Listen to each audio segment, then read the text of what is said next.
আচ্ছা, পশ্চিম এশিয়া সংকটে হামাস বা হিজবুল্লাহ ইসরায়েলের বিপক্ষে কেন চোরাগোপ্তা হামলা, রকেট হামলা বা টানেল টেকনোলজি এগুলো ব্যবহার করে কেন?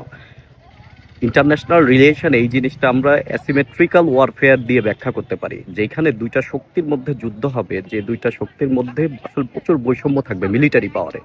আপনারা জানেন ইসরায়েল হচ্ছে পারমাণবিক শক্তিধর কান্ট্রি, তাদের একটা ফর্মিডেবল মিলিটারি আছে, বাট এই তুলনায় যদি আমরা কম্পেয়ার করি তাহলে হামাস বা ইসরায়েলের মিলিটারি সক্ষমতা খুবই কম। সো তারা যুদ্ধে টিকে থাকার জন্য এই চূড়াগুপ্তা হামলা এগুলো তারা করবে, এটাই স্বাভাবিক, এবং আন্তর্জাতিক সম্পর্কের ডিসকোর্স এই কথাই বলে।